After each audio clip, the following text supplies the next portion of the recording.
Nous lisons Romains, chapitre 5, versets 12 à 14. Romains, chapitre 5,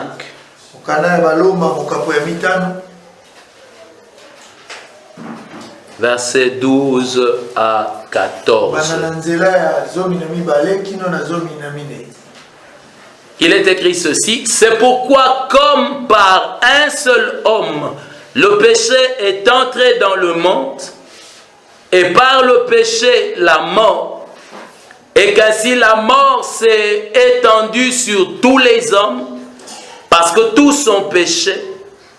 Car jusqu'à la loi, le péché était dans le monde. Or, le péché n'est pas imputé quand il n'y a point de loi. Cependant, la mort a régné depuis Adam jusqu'à Moïse, même sur ceux qui n'avaient pas péché par une transgression semblable à celle d'Adam, lequel est la figure de celui qui devait venir. Et puis, nous allons dans Genèse. Genèse 3. Nous allons lire du premier verset au 13e.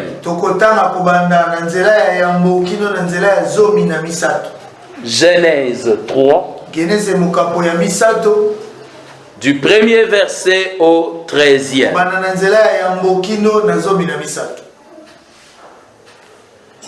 Le serpent était le plus rusé de tous les animaux des champs que l'Éternel avait fait. Il dit à la femme: Dieu a-t-il réellement dit, vous ne mangerez pas de tous les arbres du jardin? La femme répondit au serpent: nous mangeons du fruit des arbres du jardin. Mais quant au fruit de l'arbre qui est au milieu du jardin, Dieu a dit, vous n'en mangerez point, et vous n'y toucherez point, de peur que vous ne mouriez. Alors le serpent dit à la femme, vous ne mourrez point, mais Dieu sait que le jour où vous en mangerez, vos yeux s'ouvriront et que vous serez comme des dieux, connaissant le bien et le mal. La femme vit que l'arbre était bon à manger et agréable à la vue, et qu'il était précieux pour ouvrir l'intelligence. Elle prit de son fruit et en mangea.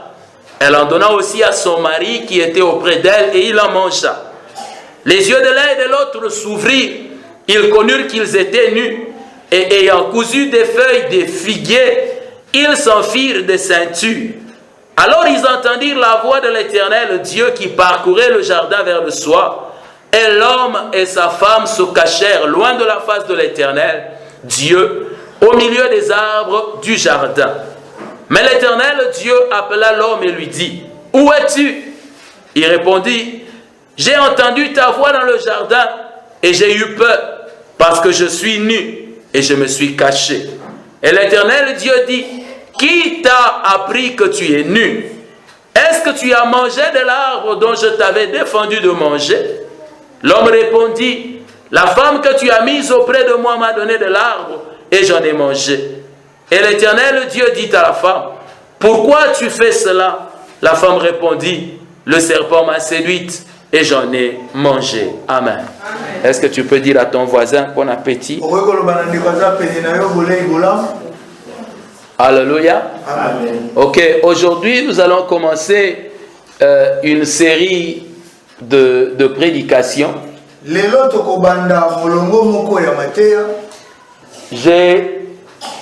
Je me suis battu en moi-même pour essayer de donner un thème à cela. Parce que si je devais donner un thème selon les choses que le Seigneur a mis dans mon cœur,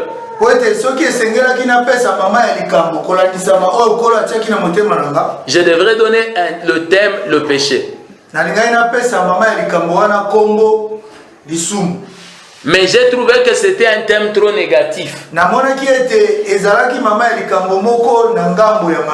Amen. Amen. Et cela allait beaucoup plus faire comprendre une négativité. Voilà pourquoi j'ai donné le thème sauvé par grâce.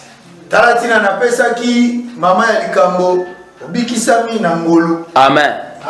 Et nous allons continuer avec cela selon que le Seigneur nous conduira. Amen. Parce que ce qui importe pour nous, ce n'est pas seulement de prêcher, mais c'est de faire la volonté du Seigneur. Alléluia. Parce que écouter, c'est bien. Mais écouter ce qui communique la vie, c'est mieux. La plupart d'entre nous, nous avons quitté certaines églises traditionnelles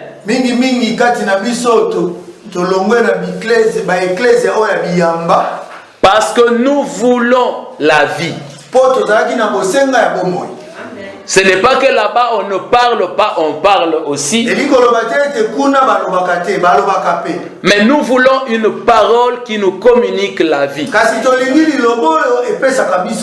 Et personnellement, je n'aimerais pas être un prédicateur qui ne communique pas la vie. J'aimerais pouvoir, par ma prédication, te donner un pas.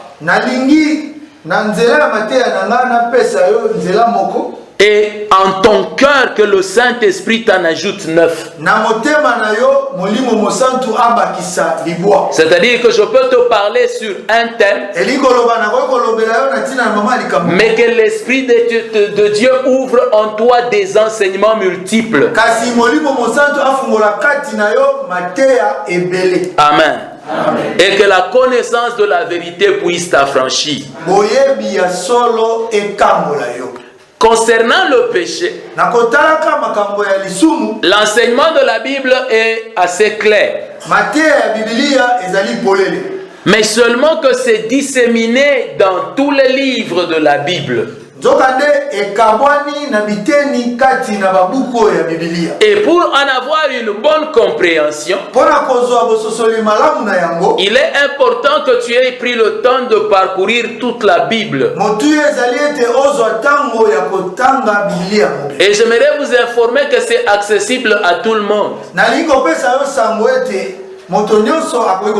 Chacun d'entre nous est capable de lire toute la Bible. En prenant un minimum de 4 chapitres par jour, que tu peux répartir 2 matins, 2 soirs. En une année, tu peux terminer toute la Bible. Et moi, je l'ai déjà fait plusieurs fois. Mais je crois que je ne suis pas encore arrivé au bon niveau. Parce que j'ai lu qu'il y avait des gens qui l'avaient lu 4 fois. Par an, ils lisent 4 fois la Bible. Et j'en ai même vu quelqu'un qui lui lisait plutôt la Bible 8 fois l'an.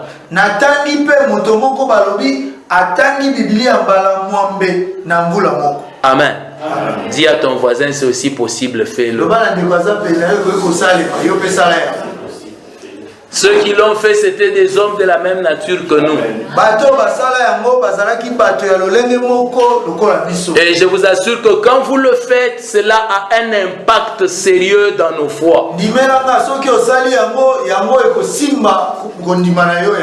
Amen. Ok. Et l'enseignement de la Bible sur le péché est très clair. On aimerait pouvoir que quand on entend un enseignement sur le péché, croire qu'au travers de l'enseignement, on va trouver une solution.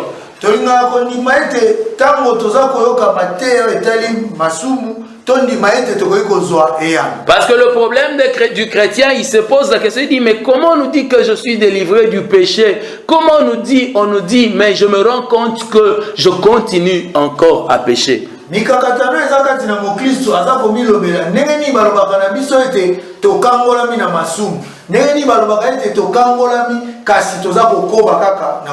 Alors il aimerait qu'on lui donne une formule pour pouvoir arriver d'arrêter le péché.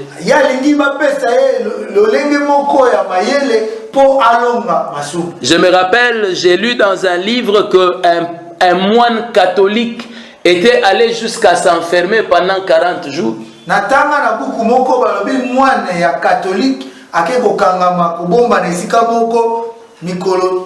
Afin de jeûner pour pouvoir être délivré du péché. Mais il s'est rendu compte que quand il avait dépassé la dizaine de jours, il était dans son cœur beaucoup plus dehors que là où il était enfermé. Et finalement, il n'a pas atteint ces 40 jours. Parce que plus les jours avançaient, c'est comme si l'envie de péché devenait encore très grande. Amen. La délivrance du péché se trouve en Christ. Ça ne se trouve pas dans des formules. Amen. Ok, on va essayer d'avancer un peu et essayer de dire quelque chose sur cela. Dans l'humanité, parmi les hommes, le péché est entré par Adam et Ève. Comme nous l'avons lu, lorsqu'ils étaient dans le jardin d'Éden, Dieu leur avait donné une loi, un interdit, en disant, vous ne mangerez pas du fruit de l'arbre de la connaissance du bien et du mal.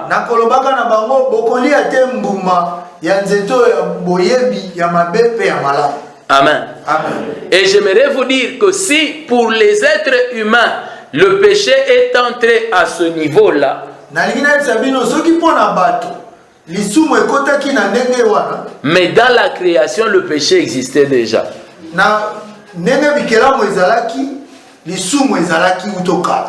Amen. Parce que avant que l'homme ne pêche, Satan a péché avant lui. Et la Bible dit, ça c'est le Seigneur lui-même qui le dit, il dit, Satan est menteur depuis le commencement.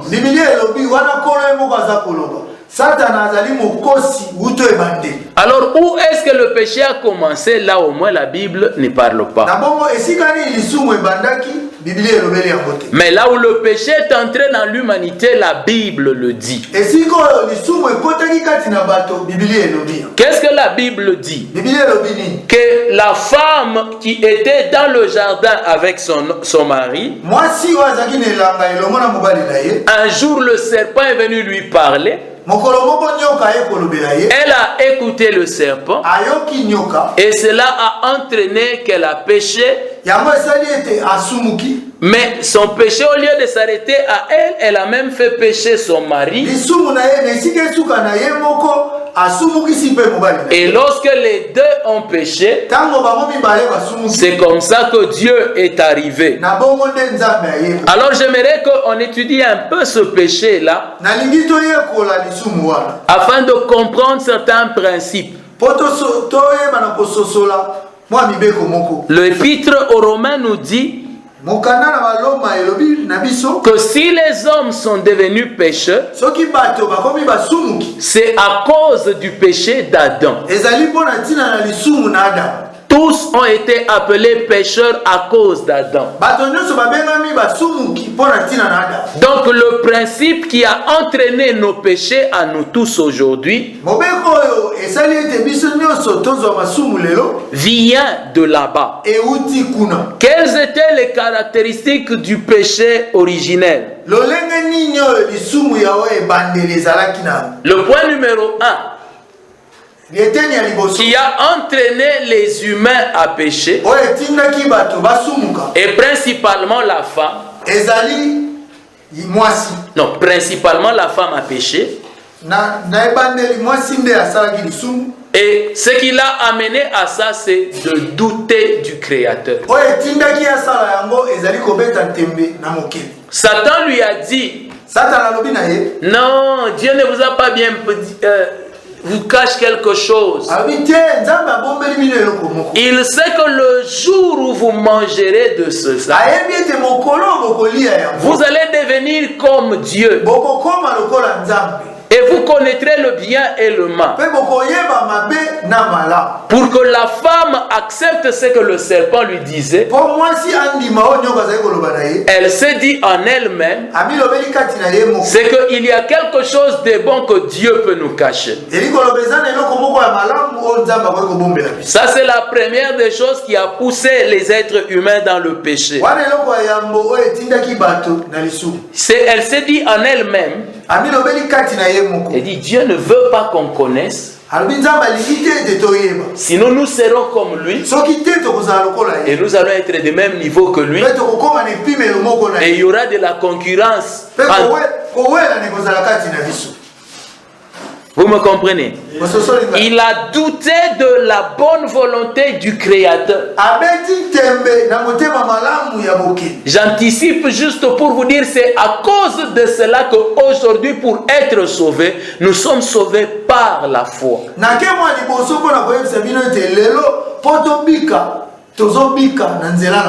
Parce que le péché premier de nos premiers parents était de douter.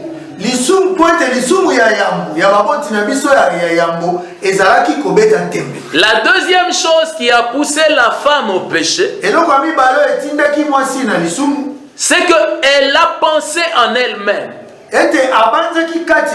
Si nous devenons comme Dieu, nous n'aurons plus besoin de Dieu. On sera indépendant.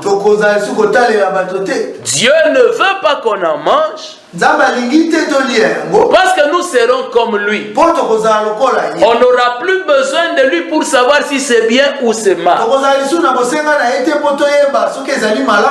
Nous pourrons le savoir par nous-mêmes. Alléluia. Là, j'anticipe encore pour dire une chose.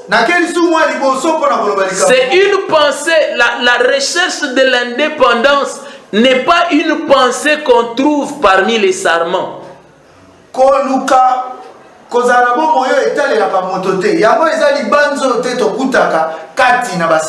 Parce que parmi les sarments, ils savent qu'il est dit sans moi, vous ne pouvez rien faire.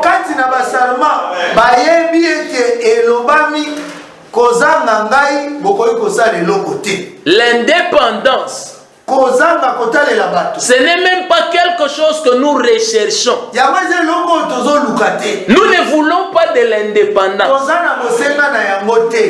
Alléluia. Nous recherchons plutôt la dépendance. Parce que les péchés de nos premiers parents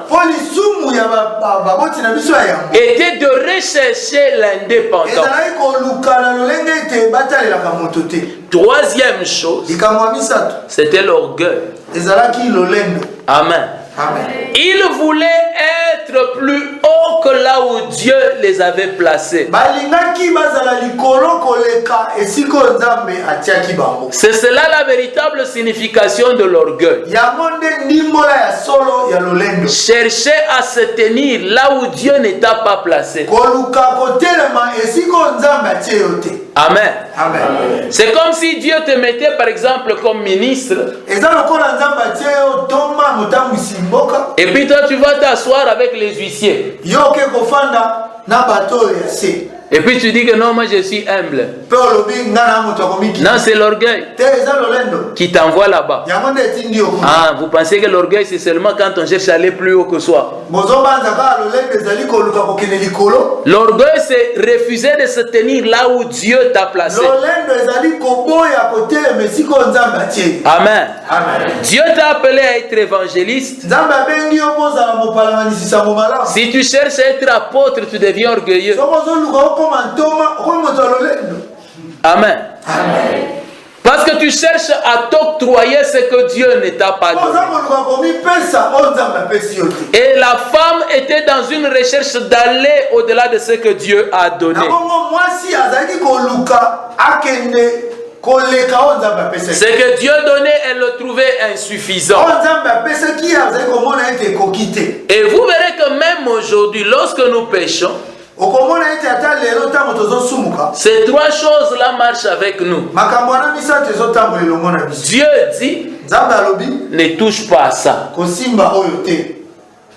Toi, tu te dis, pourquoi est-ce qu'il me refuse de toucher à ça? Tu doutes de sa parole. Qu'il de lui qui te dit que si tu y touches, tu mourras. Alors il arrive que tu ailles, que tu touches même. Et puis tu retires la main.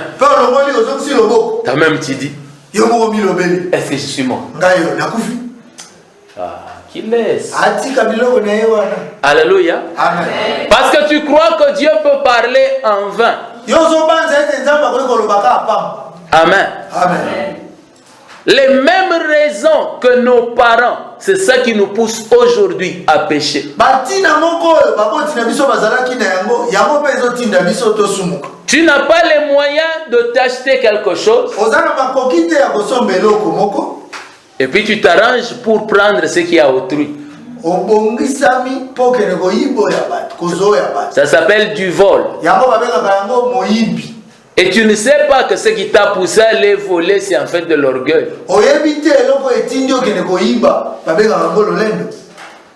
Alléluia. Amen. Parce que tu veux te placer à un endroit où Dieu ne t'a pas placé. Amen. Amen. Et l'indépendance de Dieu, tu ne veux plus dépendre de Dieu. Alléluia. Amen. Est-ce que vous savez que certaines personnes, ils recherchent en fait la puissance de Dieu pour ne plus dépendre de Dieu?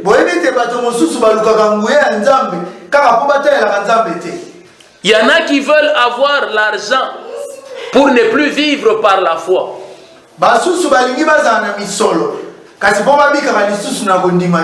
Alléluia. Amen. Et vous verrez que dès qu'ils ont l'argent, chaque fois qu'ils sont malades, ils ne font plus la prière, Seigneur guéris-moi. Vous savez, il y en a ici qui demandent, Seigneur guéris-moi seulement parce qu'il n'a pas l'argent pour aller à l'hôpital. Alléluia. Ils prient en disant, donne-nous l'argent. Afin qu'au jour où ils en auront, qu'ils n'aient plus à dépendre de Dieu. Amen. Amen. Regardez bien vos cœurs. Et vous trouverez que les motivations qui nous amènent au péché sont dans les trois ici.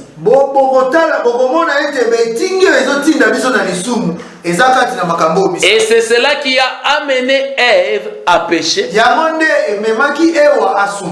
avec elle, l'homme a péché aussi.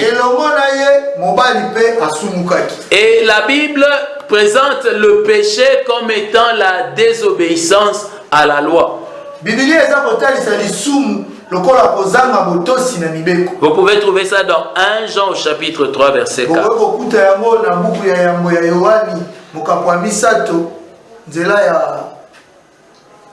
4. 1 Jean 3, 4. Amen. Amen. Et lorsque il mange du fruit de cet arbre-là, il y a une conséquence immédiate qui arrive. C'est qu'ils se sont trouvés nus. Quand ils se sont trouvés nus, en principe, ça ne devrait pas poser un problème.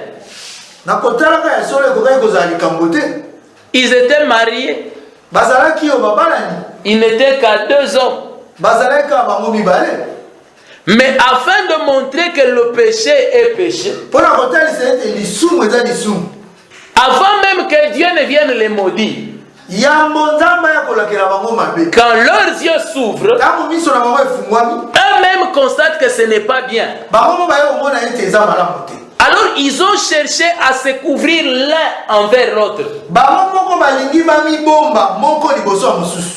pour que l'un ne voie pas la nudité de l'autre. Je suis sûr qu'il y a des gens ici.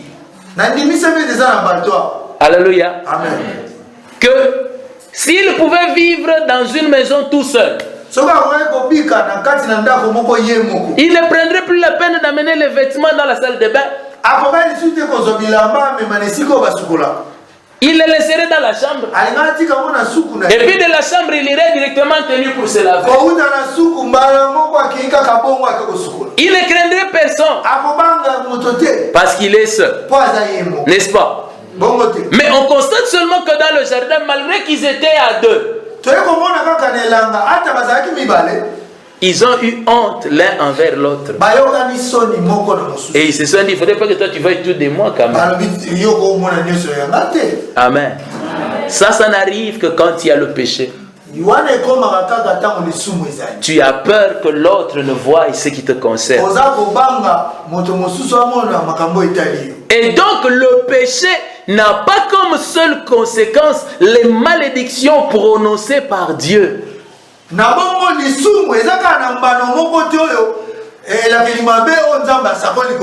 Alléluia. Amen. Parce que s'il n'y avait que les malédictions que Dieu fait tomber sur l'homme, alors le péché, Dieu paraîtrait comme un dictateur.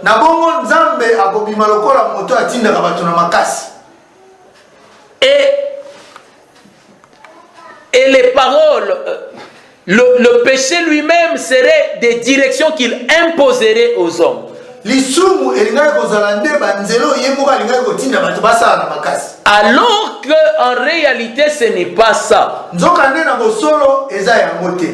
Quand Dieu interdit le péché aux hommes, c'est comme un père aimant et qui dit fais attention, ça va t'amener une mauvaise conséquence.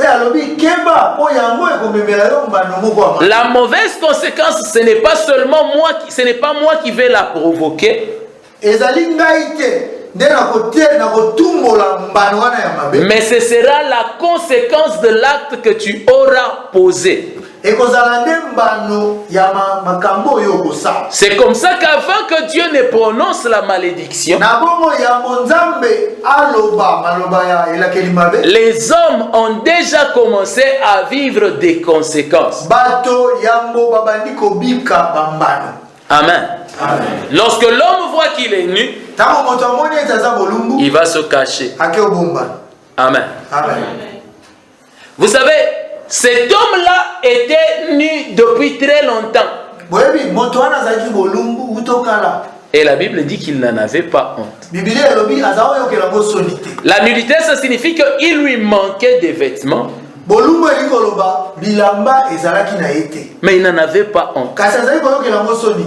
Ce n'était pas un souci dans son cœur. Alléluia. Amen. Quand le péché entre, nous commençons à nous inquiéter des choses dont nous ne nous inquiétions pas avant.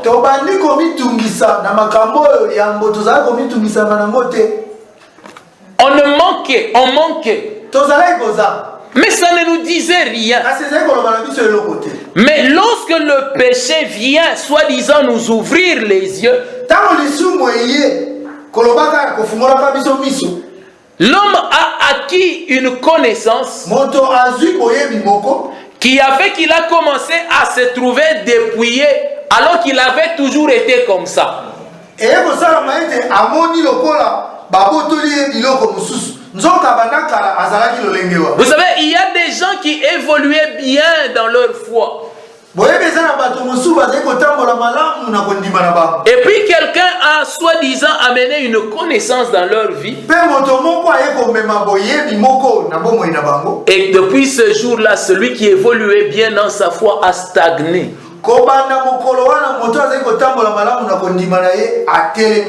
Il était en train de croire aux promesses de Dieu. Et il avait la paix dans son cœur. Puis quelqu'un est venu lui dire, tu vois ce qui t'arrive là, c'est la conséquence des malédictions de votre famille. Et puis lui aussi il regarde, il dit mais c'est vrai. Alléluia. Amen. Donc même au niveau de la connaissance, c'est une bénédiction. Mais la connaissance dans les limites que Dieu nous donne. J'aimerais vous dire qu'il y a aussi des connaissances que Dieu nous interdit d'avoir. Quand vous lisez dans Genèse, vous verrez que le Seigneur a placé les étoiles, les astres dans les cieux pour marquer les temps.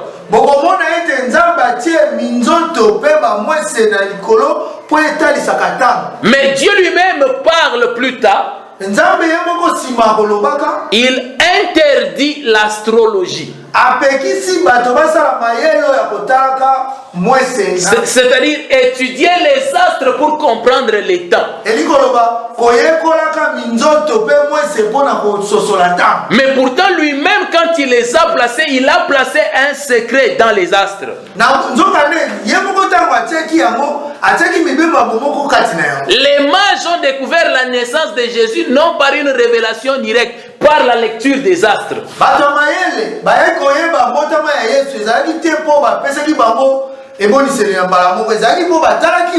Il y a une vérité dans la lecture des astres. Mais Dieu a dit ne les étudiez pas. Dans ma recherche à moi-même, je me suis dit certainement Dieu refuse parce que nous n'avons pas la connaissance totale des astres.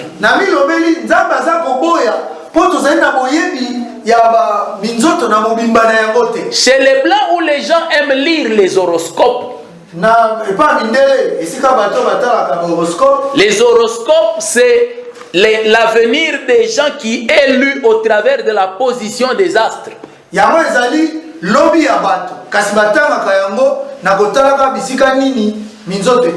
On a remarqué qu'il y a des gens qui ont perdu leurs affaires comme ça. D'autres personnes ont divorcé comme ça. Tout ça parce qu'ils ont cherché la connaissance au-delà des limites tracées par Dieu. Deutéronome 29, 29. Les choses cachées sont à Dieu. Ce qui est révélé est à nous et à nos enfants. Donc ce que Dieu ne nous a pas révélé ne nous appartient pas. Nous ne devons pas nous inquiéter de ce que Dieu n'a pas révélé. Ce qui est utile pour nous, Dieu nous le révèle. Et la Bible dit même, invoque-moi, je te répondrai. Mais ce que je ne t'aurais pas dit, il ne faut pas y toucher. L'une des choses par lesquelles on attire les gens dans les sciences occultes, c'est qu'on cherche à faire découvrir à l'homme des profondeurs. On lui dit, tu seras un initié. On veut te donner des connaissances pour que tu fasses plus que l'être humain normal. Et vous verrez que réellement ceux qui vont dans les loges commencent à faire des choses qui surpassent leurs semblables.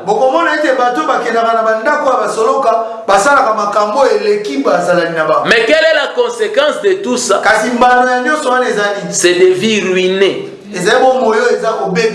Alléluia. Amen. Dieu n'a pas donné à l'homme de pouvoir entrer dans le domaine de l'esprit à volonté.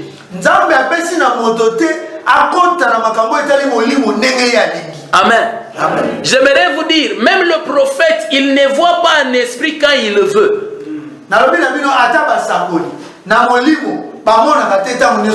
Il voit quand l'esprit veut. Il peut demander, mais il ne verra que quand l'esprit va lui permettre. Quand tu commences à avoir une latitude à entrer par toi-même dans le domaine de l'esprit, c'est que ce n'est plus l'esprit de Dieu.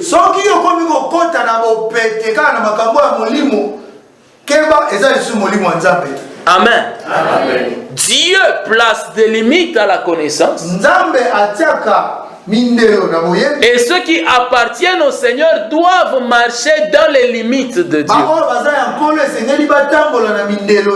C'est pour cela que je vous ai parlé de la dépendance à Dieu.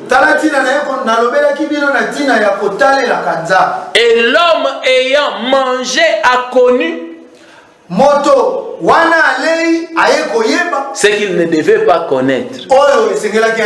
Et il y a eu des conséquences. Je vais parler de quelques-unes des conséquences.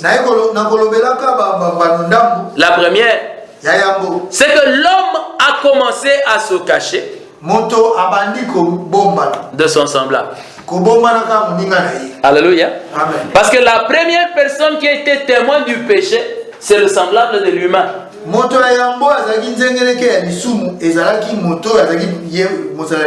Alléluia. Amen. Vous savez, en réalité, dans le mariage, on devrait vivre comme à Éden. Mais aujourd'hui, on n'est plus à Éden. Alléluia. Amen. Vous savez, je vous raconte une histoire. Dans un couple, la femme avait eu un compte, une adresse mail avant le mariage. Des années avant. Et puis il s'est fait qu'elle a changé. Elle avait cette adresse mail là, c'était juste pour correspondre avec une seule personne. C'était son ex-copain. Or son copain là s'était déjà marié. Mais ils ont continué à correspondre. Alors son ex-copain lui disait non, en tout cas, si j'avais su, c'est toi que j'aurais dû épouser. Et vous voyez, c'est déjà des conversations comme ça qu'ils ont eues. Et puis il s'est fait que la femme de l'ex-copain a vu.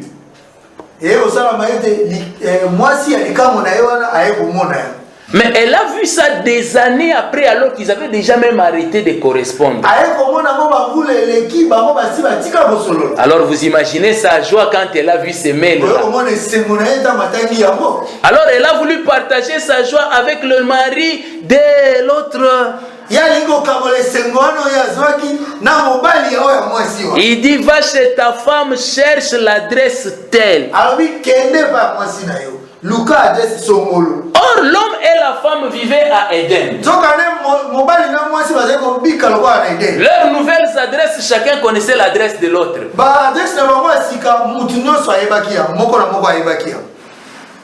Amen. Amen. Mais les anciennes adresses, on n'en avait pas parlé. Amen. C'était de toutes les façons, la communauté devient réduite aux acquis.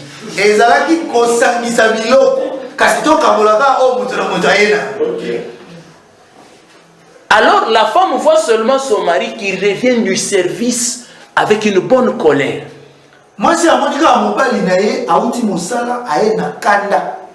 Il revient, il a même acheté un modem internet. Il met ça sur le laptop. Lui-même écrit l'adresse. Il tend sa femme et dit, écrit le mot de passe. Ah!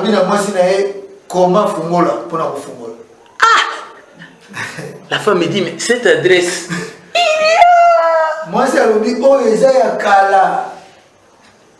bon, elle écrit le mot de passe, elle ouvre. Alors l'homme commence à lire mail après mail.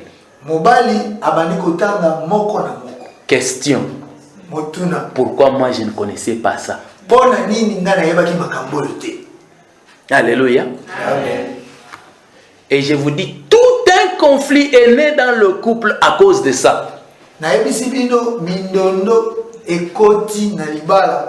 La femme lui dit, ça fait plus de 5 ans que je n'utilise plus cette adresse. Quand on s'écrivait ces mails ici, toi tu n'étais même pas encore là, je ne te connaissais même pas. Non, pourquoi tu m'as caché alors? Alléluia. Amen. Donc, il n'est plus question dans le couple de vivre nu.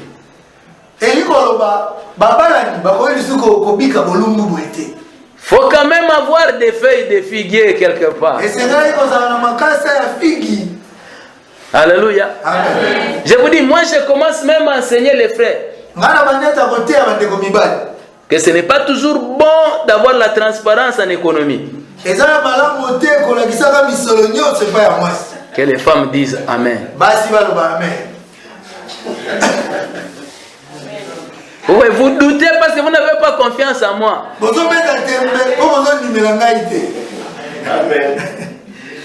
Un jour vous me donnerez raison. Vous savez, il est de la nature de la femme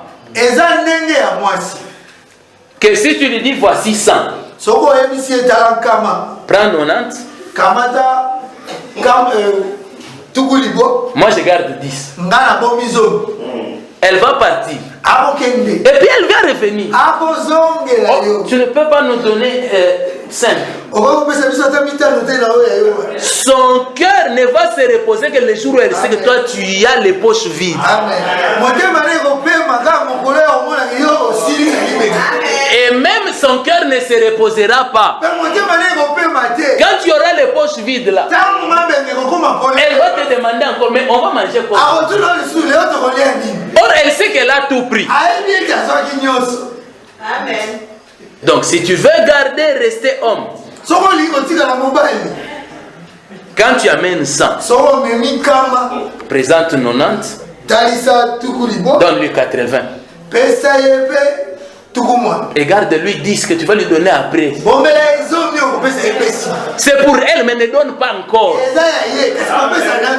Vous voyez, quand je disais qu'il ne faut pas avoir de temps, ne pensez pas que c'était pour aller donner ailleurs. Tu vas lui donner, mais tu vas lui donner après. Comme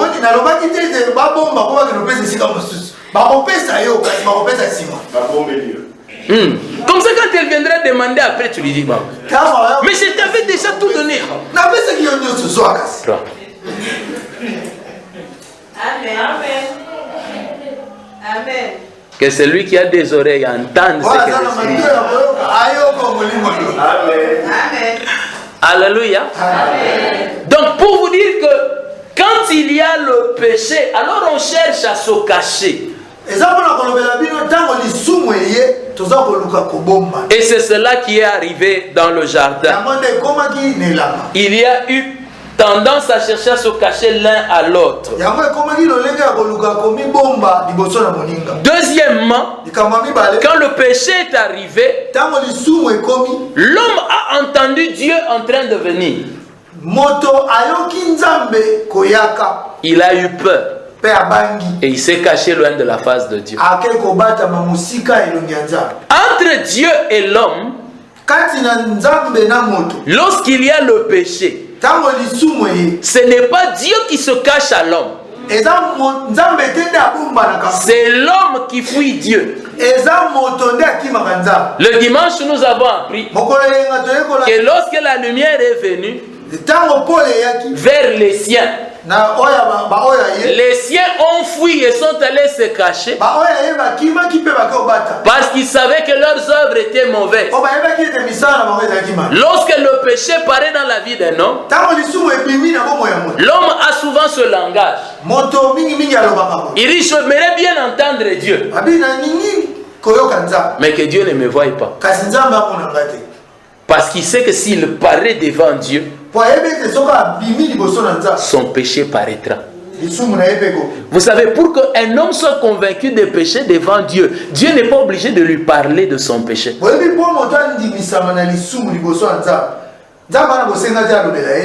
Regardez seulement Esaïe. Il voit Dieu. Quand il voit Dieu, lui-même crie, malheur à moi, car mes lèvres sont impures. Et j'habite au milieu d'un peuple dont les lèvres sont aussi impures. Le péché a fait paraître alors l'homme se cache. Rappelez-vous que le dimanche on a dit il fallait s'exposer à la lumière. Mais lorsque le péché vient dans la vie de l'homme, sa tendance est de se cacher. Et cette tendance-là vient seulement de la stupidité de l'homme. Parce que l'homme pense qu'on peut se cacher devant Dieu. Est-ce qu'il est possible de se cacher devant Dieu? Dans le psaume 139,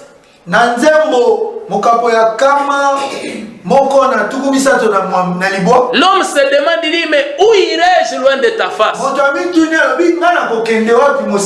Il dit, la parole n'est même pas encore dans ma bouche que tu la connais. Tu pénètres de loin mes pensées. Alléluia. Amen.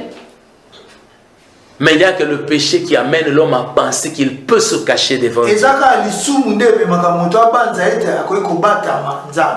Troisième chose, quand l'homme commence à parler à Dieu,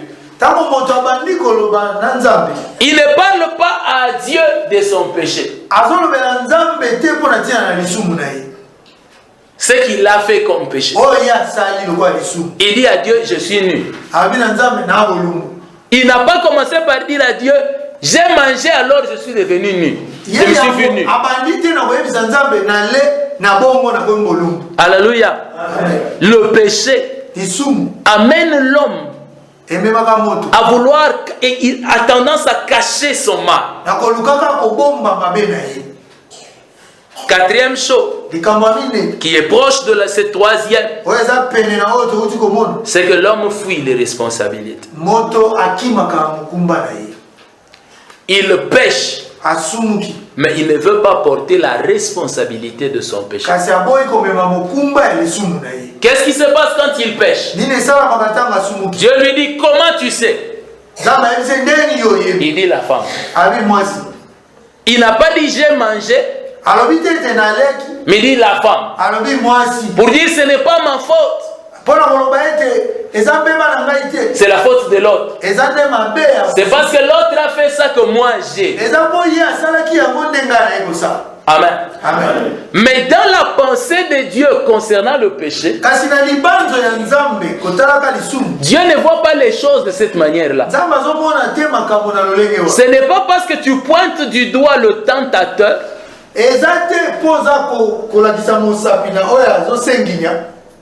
que toi tu deviens innocent. Non, non. Dieu ne voit pas les choses de cette façon-là. Pour Dieu, le tentateur est puni et le tenté qui est tombé dans la tentation est aussi puni avec lui. Un peu comme on le dit aujourd'hui, et le corrompu et le corrupteur sont tous punis par la loi.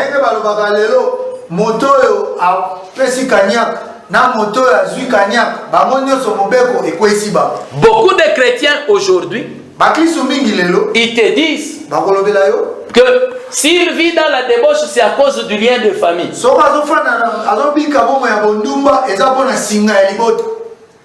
En fait, il aimerait fuir la responsabilité de ce que lui fait. Amen. Amen. Aux yeux de l'Éternel, le serpent est puni. L'homme et la femme sont également punis. Et en tant que chrétien, ce sont des choses que tu dois arriver à comprendre. Que ce n'est pas parce que tu es tenté qu'il n'y a que le tentateur qui est mauvais. On vous a dit la semaine passée que celui qui est tenté est amorcé par ses propres convoitises.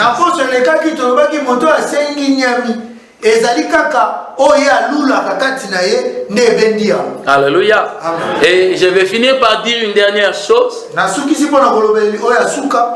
Quand Dieu, après que l'homme ait ainsi péché, et que l'homme ait commencé à fuir les responsabilités de son péché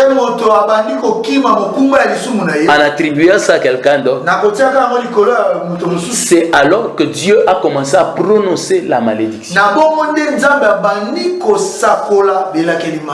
Oh, cet homme-là avait déjà la punition de la mort qui allait le suivre.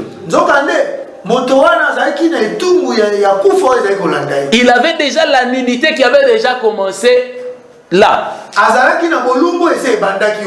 Donc Dieu pouvait le laisser, c'était suffisant. Mais Dieu a voulu lui montrer à quel point il était en désaccord avec celui qui a péché.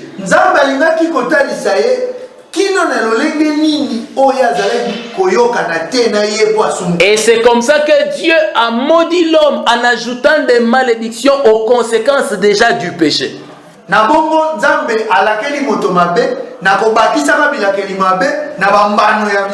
Pour montrer que le péché est laid.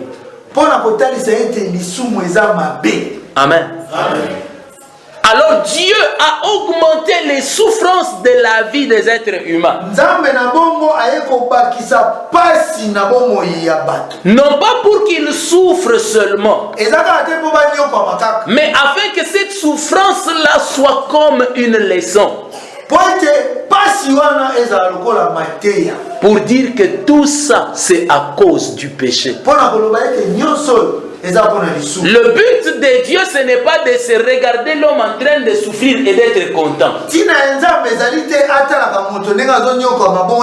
Non. Dieu ajoute des malédictions afin que lorsque l'homme souffrirait, qu'il voit combien le péché est mauvais et qu'il cherche à se retourner et à regarder vers Dieu. Le Seigneur disait à Israël, il arrivera que lorsque tu pécheras, je t'enverrai en exil. Et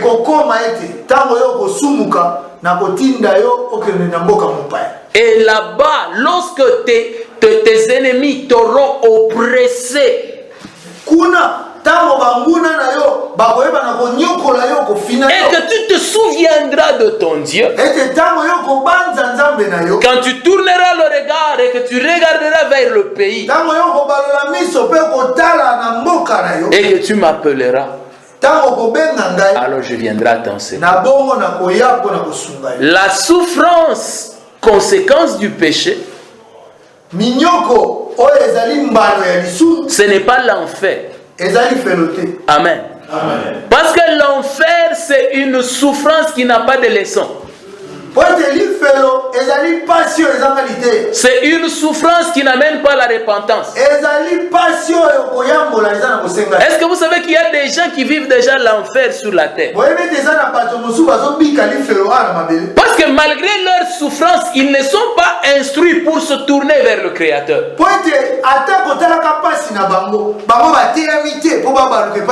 La Bible dit dans Apocalypse que malgré que les plaies se multipliaient, ces gens-là ne se sont pas repentis de leurs péchés. Chrétien, ne sois pas comme ça. Quand tu vis une conséquence du péché, laisse que cela t'instruise. Amen. Amen. Ne soyez pas comme les païens. Quand il voit les conséquences de son péché arriver, il dit oh. Mais c'était seulement une fois, non? Il va fuir les responsabilités. Amen. Amen. En tant que chrétien, que toutes ces choses nous aident à savoir confesser. Amen. Amen. Ok, nous allons incliner nos têtes dans la prière.